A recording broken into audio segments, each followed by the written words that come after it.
Good morning विद्यार्थियों, अवनी राय science education channel पर आपका स्वागत है।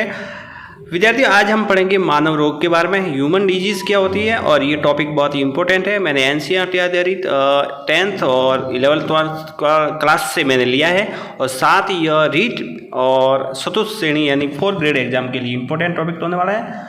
तो स्टार्ट करते हैं बिना देर किए हुए।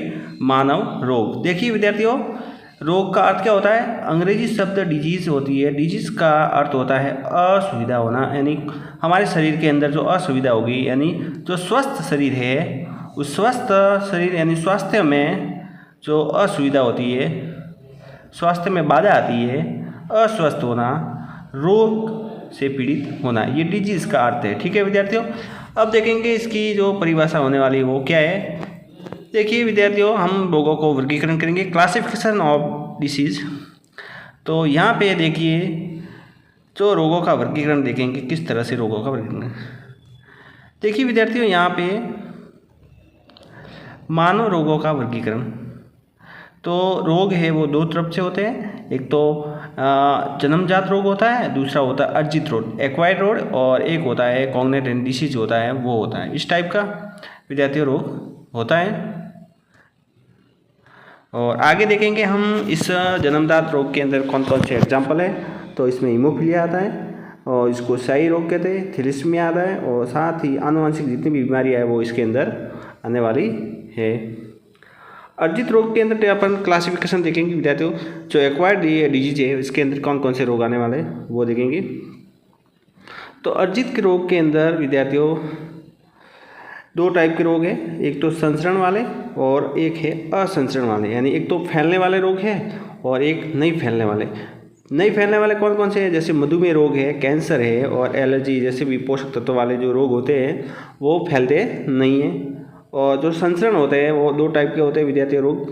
दो टाइप के कौन कौन से, डायरेक्टली ट्रांसमिशन होते हैं। एक तो डायरेक्टली विद्यार्थियों के अंदर या जो भी लोगों के अंदर फैलते हैं। दूसरी बात है इनडायरेक्टली फैलते हैं, वो है ट्रांसमिशन रोग, अप्रत्यक्ष संचरण। अप्रत्यक्ष संचरण में हैजा आएगा, मलेरिया आएगा, टाइफाइड, पोलियो, डेंगू, फाइलेरिया, और इसके बाद टाइफस और अमीबियस स्पीसीज, ये अप्रत्यक्ष संचरण रोग है। और इसके बाद जो प्रत्यक्ष संचरण है वो चेचक का है, गोनेरिया है, क्षय रोग है, और काली खांसी, और रेबीज और इन्फ्लुएंजा जो बैक्टीरिया द्वारा या इस तरफ से वायरस द्वारा या कोई भी कवक द्वारा फैलते हैं, जो प्रत्यक्ष होते हैं, डायरेक्टली ट्रांसमिटेड होते हैं। अब देखते हैं अपन जन्मजात रोग कौन कौन से विद्यार्थियों। कॉग्निटिव डिजीज, देखिए विद्यार्थियों इसकी परिभाषा क्या हो सकती है वो देखेंगे, साथ ही कौन कौन से रोग है कॉग्निटिव डिजीज वो देखने वाले हैं। तो यहाँ पे देखिए विद्यार्थियों, रोगों को नवजात शिशु में जन्म के समय ही विद्यमान होते हैं। ऐसे रोग होते हैं जो जन्म से ही अपने साथ विद्यमान होते हैं, उसको हम क्या कहते हैं, जन्मजात रोग कहते हैं। और ये आनुवंशिक विकार है, जेनेटिक डिसऑर्डर है, और हार्मोन का असंतुलन, साथ ही शरीर की प्रतिरक्षा प्रणाली यानी इम्यूनिटी सिस्टम होता है वो सही तरह से काम नहीं कर पाता है, किसमें, जो जन्मजात रोग होते हैं उसमें। और कुछ ऐसे कारक भी होते हैं जो मनुष्य के स्वास्थ्य पर प्रभाव डालते हैं। और जन्मजात रोग कौन कौन से हैं, थैलेसीमिया, हीमोफीलिया, इसको स्याही रोग भी कहते हैं, जो विक्टोरिया रानी थी वहाँ इनको हो गया था ये। साथ ही इसको सिकल सेल एनीमिया, जो हमारे शरीर के अंदर आरबीसी के अंदर होने वाला रोग है।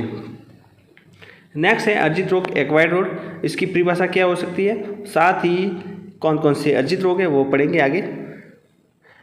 रोग या विकार जो जन्मजात नहीं होते, कैसे नहीं होते विद्यार्थियों, जो जन्मजात नहीं होते हैं और किसी कारण से एक दूसरे को फैल जाते हैं, अर्जित रोग कह जाते हैं। ये हमारे आसपास में रोगाणुओं द्वारा फैलते हैं, पैथोजन होता है, विद्यमान उससे होते हैं। साथ ही इसमें प्रतिरोधक क्षमता होती है वो कमज़ोर हो जाती है, और इस पर आक्रमण कर रोग उत्पन्न कर देते हैं। ऐसे रोगाणु भोजन, पानी या वायु या त्वचा के माध्यम से मानव शरीर में प्रवेश करते हैं और विभिन्न प्रकार के रोग क्या करते हैं, उत्पन्न करते हैं, और शरीर के अंगों को भी प्रभावित करते हैं। अर्जित रोग में संक्रामक रोग कौन कौन से हैं, कम्युनिकेबल डिसीज होती है वो देखेंगे। तो ये रोग कई प्रकार के रोग, वायरस से, बैक्टीरिया से है, प्रोटोजोआ से है, कवक है, या कीड़ों की वजह से होते हैं। और ये रोगजनक आमतौर पर रोग वाहकों की मदद से ही एक दूसरे के ऊपर फैलते हैं, यानी किसी की बीमारी होगी उसके बाद वो आगे और फैलते रहेंगे। इसको हम संक्रामक रोग या कहते हैं या अर्जित।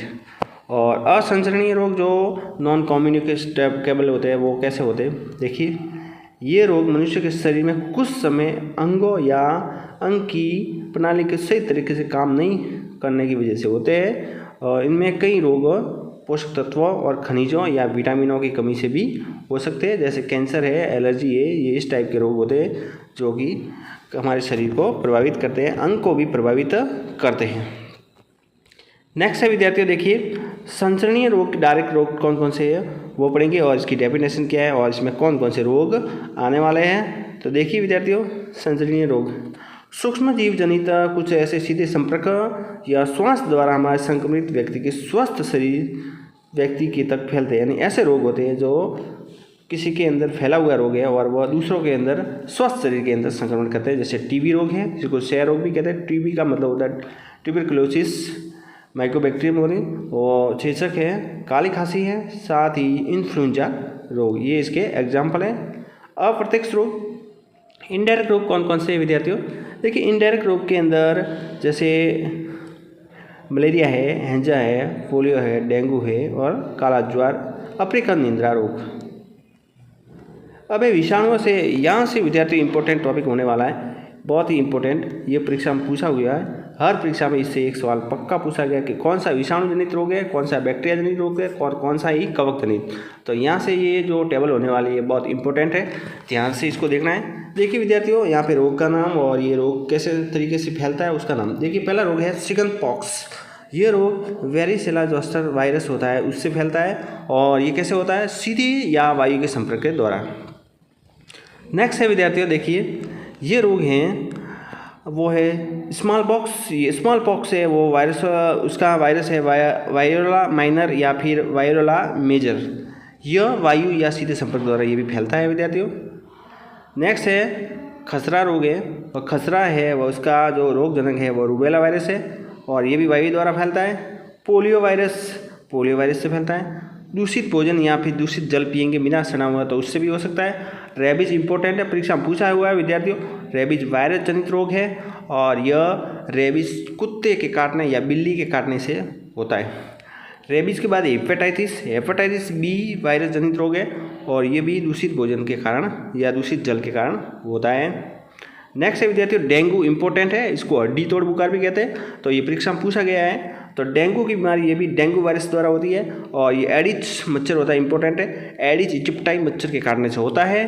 एड्स रोग ये HIV से होता है और इसके अंदर क्या होता है, ब्लड का ट्रांसफ़र या असुरक्षित यौन करेंगे तब हो सकता है, या फिर कोई ऐसा है संक्रमित व्यक्ति है जिसके संपर्क में आने से एड्स रोग होता है।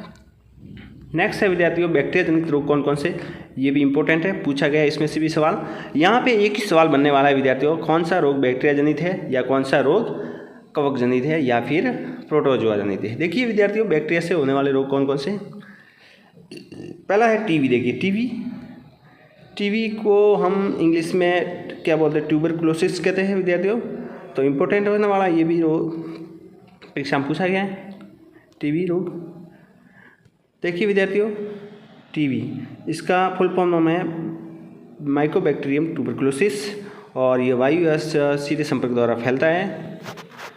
नेक्स्ट है विद्यार्थियों देखिए टाइफाई है, साल्मोनेला टाइफाई इसका रोगाणु है, इंपॉर्टेंट है, पूछा गया है और ये भी दूषित भोजन और जल से होता है।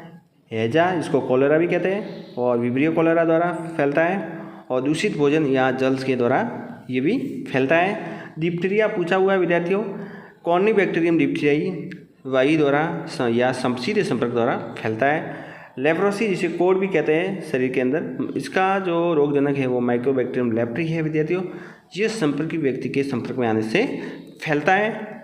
नेक्स्ट है काली खांसी, जिसे क्या कहते हैं, वूफिंग कप कहते हैं, क्या कहते हैं, वूफिंग कप, तो इम्पोर्टेंट है काली खांसी। इसका जो रोगाणु है वो इम्पोर्टेंट है बॉर्डेला पर्टुसिस और वायु के सीधे संपर्क द्वारा फैलता है। और नेक्स्ट रोग है विद्यार्थियों प्रोटोजोआ जनित, इंपॉर्टेंट है, कौन कौन से रोग है प्रोटोजोआ जनित, तो इसमें पहला रोग है मलेरिया, पूछा हुआ है, इसका मच्छर इंपॉर्टेंट है, प्लाज्मोडियम होता है और मच्छर होता है मादा एनोफिलीज मच्छर, इसकी वजह से यह रोग हो जाता है और इसके संक्रमण अवस्था होती है वो स्पोरोजोइट होती है, बहुत इंपॉर्टेंट है।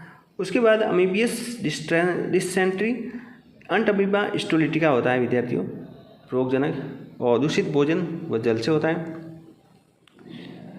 नेक्स्ट है विद्यार्थियों लेशमानिया, जो काला ज्वार होता है ये लेशमानिया से होता है और इसके अंदर जो जिम्मेदार होती है वो सैंड फ्लाई होती है, जो मिट्टी वाली मक्खी होती है वो होती है। और साथ ही है टिप्नोसोमियस यानी अफ्रीकन स्लीपिंग रोग, निंद्रा रोग होता है, ये टिप्नोसोमा ब्रूसी से होता है और इसके लिए जो सीसी मक्खी होती है फ्लाई होती है वो काटने से ये रोग होता है।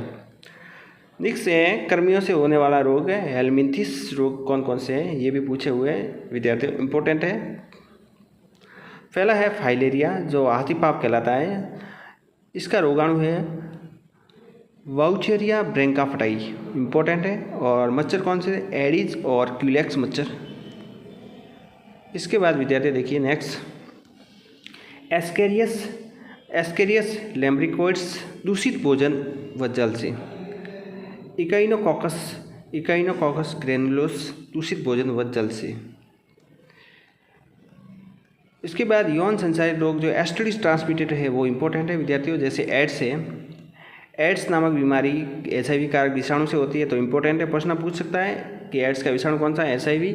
और ये शरीर की प्रतिरक्षा प्रणाली को कमज़ोर कर देता है, जो अपना इम्यूनिटी सिस्टम है उसको कम देता है यानी कमज़ोर कर देता है, वीकनेस ला देता है, जिससे अपने अंदर कोई भी बीमारी अटैक कर सकती है। साथ ही मनुष्य में अन्य रोगों को लड़ने की क्षमता भी कम हो जाती है।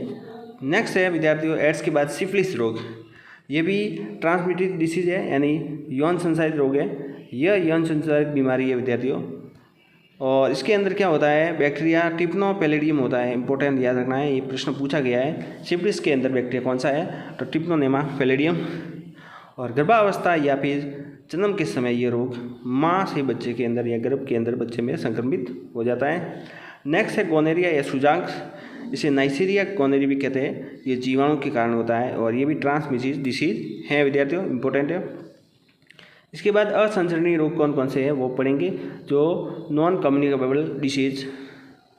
तो इसमें है विद्यार्थियों पहला है मधुमेह जिसे डायबिटीज़ कहते हैं, ये अग्नाशय के इंसुलिन के कम स्रावन से हो जाता है, जिसके कारण ग्लूकोज के अंदर जो शर्करा की मात्रा है वो क्या हो जाती है, बढ़ जाती है। इसके बाद में ऑस्टियोपोरोसिस जो हड्डी वाला रोग है, ऑस्टियोपोरोसिस, ये ऑस्टियोपोरोसिस अस्थि में खनिज BMD कम हो जाता है और साथ ही अस्थि है वो सूक्ष्म संरचना विघटित हो जाती है, जो अस्थियों की संरचना है वो धीरे धीरे घट जाती है और उसके अंदर लिगामेंट वगैरह काम करने बंद हो जाते हैं और हड्डियाँ कमज़ोर हो जाती है, इसे हम बोलते हैं ऑस्टियोपोरोसिस। नेक्स्ट है कैंसर है, यह रोगाणु मतलब ये रोग है जो कोशिकाओं को अनियंत्रित विकास साथ ही कोशिका विभाजन के कारण होता है और शरीर के किसी भी खास हिस्से में असामान्य लगातार विभाजन होने से एक ट्यूमर बना देता है, यानी शरीर के अंदर एक गांठ बन जाती है और ये गांठ धीरे धीरे पूरे शरीर में फैल जाती है। ठीक है विद्यार्थियों। नेक्स्ट है कंठमाला जो आयोडीन की कमी से हो जाता है, जिसे थायराइड कहते हैं। और इसके बाद में है एलर्जी जो प्रति अस्वाभाविक एलर्जी के कारण रोग हो जाता है, यानी धूल के कण वगैरह। ठीक है विद्यार्थियों, तो आज के सेशन में हमने रोगों के बारे में पढ़ा। धन्यवाद।